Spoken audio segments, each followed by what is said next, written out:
Belga. La journée mondiale du diabète se déroule ce mardi, avec des actions de sensibilisation prévues dans une vingtaine d'hôpitaux en Wallonie et à Bruxelles.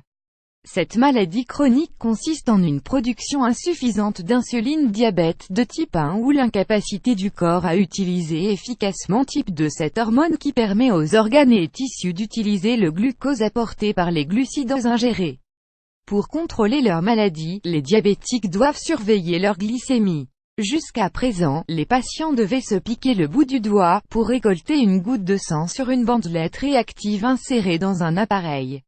Ce système est assez contraignant et pas forcément agréable. On peut développer une insensibilité des doigts ou ils deviennent douloureux, souligne Nicole Pirotte, chef de projet au sein de l'association belge du diabète ABD. Des méthodes innovantes sont ainsi apparues ces dernières années pour améliorer le confort des patients. Un capteur est remboursé entièrement pour ceux atteints d'un diabète de type 1, sous certaines conditions. Un patch, de la taille d'une pièce de 2 €, est collé sur la peau. Par des contrôles fréquents, il donne au patient une tendance générale de sa glycémie, explique Madame Pirotte.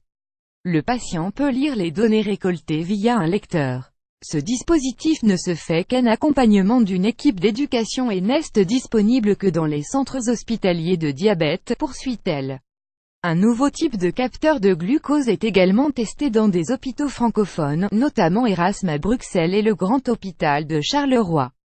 Ce capteur est totalement implanté sous la peau pendant 3 mois et fournit au patient, sur son smartphone, un suivi en continu de l'évolution de sa glycémie et des alertes en cas de fluctuations dangereuses.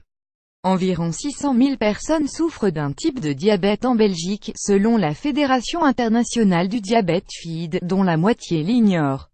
La journée mondiale du diabète est organisée depuis 1991 par la FID et soutenue par l'Organisation mondiale de la santé.